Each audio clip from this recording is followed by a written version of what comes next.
Hi, my name is Murad Irfan, and today we will be discussing resilience, but more specifically, resilience within the workplace and the benefits that come along with it. Resilience is seen as something that can allow people to bounce back or recover from difficult situations. However, some believe that resilience is still negative for employees within the workplace, as it can make them feel too stressed or too overconfident. Today, I will be demonstrating how resilience is a positive and necessary part of a healthy workplace. Before we begin, it's best to understand what resilience is, and it's highlighted through the stimulus materials in several articles. However, one of the most effective is the article about Haitian resilience during their earthquakes by Rahil. These stimulus materials are key to this argument as they really build the backbone of understanding resilience. Workplace resilience is very important as it affects others in the workplace and the worker themselves. Overall, workforce resilience will lead to an increase in employee compatibility and teamwork, a decrease in burnout and stress, and an increase in performance and productivity. Now, let's look at some workplaces where resilience is utilized. Resilience appears in many different workplaces, from academia to healthcare to the public and private sectors. Resilience plays a very important role. Most recently, the COVID-19 pandemic presented some unique adversities that prevented customary work dynamics and processes from taking place. In academia, students and teachers were forced to online platforms, such as Zoom or Google Classroom. And an article by Helen Compton showed that teachers were faced with anxiety when they had to manage time for their students, but also meet their needs. Research by Blank Gleason also indicates that adversities in the healthcare sector with frontline workers such as nurses and doctors were being strained by staffing shortages, supply chain crunches, and other financial burdens. End quote. In the public and private sectors, resilience is enforced through team collaboration, dynamic strategies, and company guidelines, which I will discuss in the next slide. I have chosen Deloitte as a case study to demonstrate how resilience can have a positive effect on the workplace. Deloitte is a company headquartered in the UK and is one of the largest professional services network in the entire world, with over $50 billion in revenue and over 400,000 employees in 150 different countries and regions across the world. This company creates an annual report called the Global Economic Outlook that examines challenges such as inflation, labor shortages, and resilience. The company encourages and teaches corporate leaders to pivot and respond to unplanned events, which is a very key part of resilience. Their dynamic strategies encourage practical responses to changing work environments, and so their workers can develop problem-solving skills. Now, let's look at some of the benefits that come with workforce resilience. Firstly, workforce resilience leads to an increase in teamwork and employee compatibility. Brent Gleason, a contributor from Forbes who is a former Navy SEAL and has written many peer-reviewed journals on resilience, says that resilience is a prerequisite to success. He says that workforce resilience gives way to an increase in leadership and an exponential increase in compatibility. He reassures his existing claim when he says that resilience is necessary for teamwork and also career development. When the possibility of conflict and clash arises, a resilient group of employees bounce back faster from challenges, increase in efficiency, adapt, and maintain a strong sense of cooperation during a change or adversity. This demeanor will cause workers to be extremely focused with their colleagues in a team setting. Overall, teamwork is a very important part of resilience, and the stimulus materials confirm that.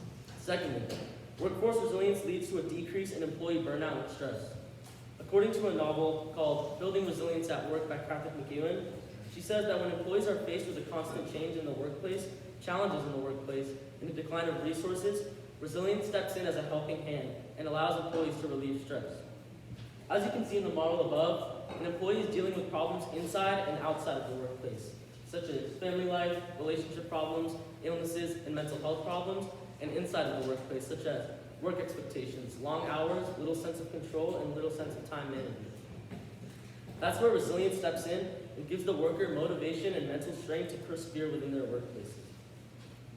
Revisiting the stimulus materials, Rahil's peer-reviewed article says that the behavior of the Haitian people was driven by resilience and discipline.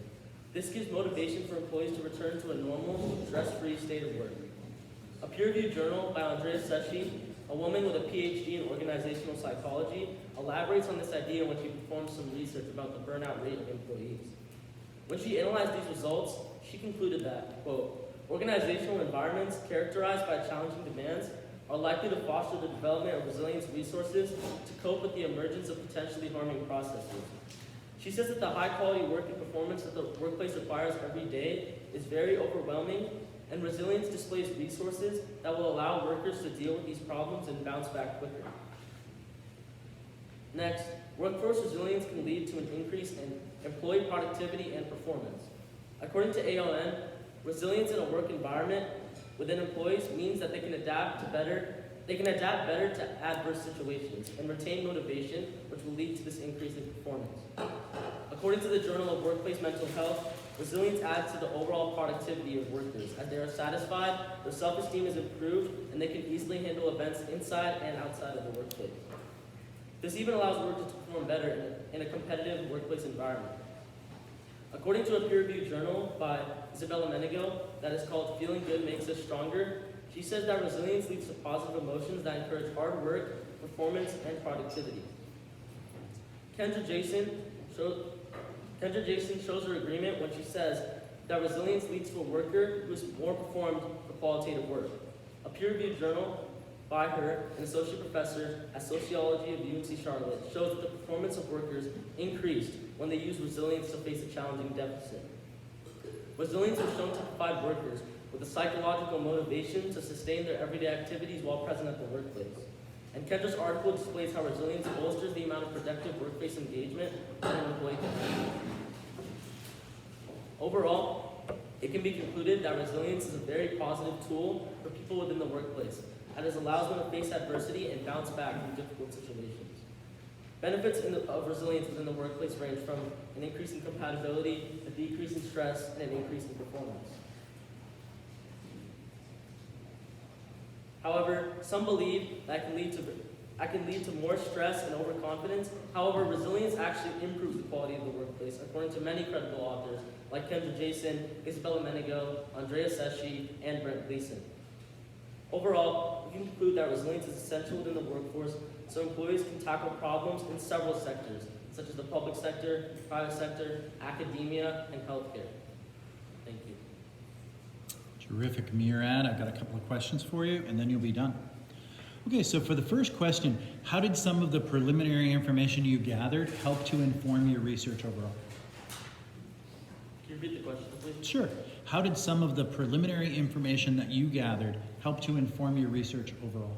So some information that I gathered before I began my research was basically how was I going to implement the stimulus materials to basically build the backbone of this argument.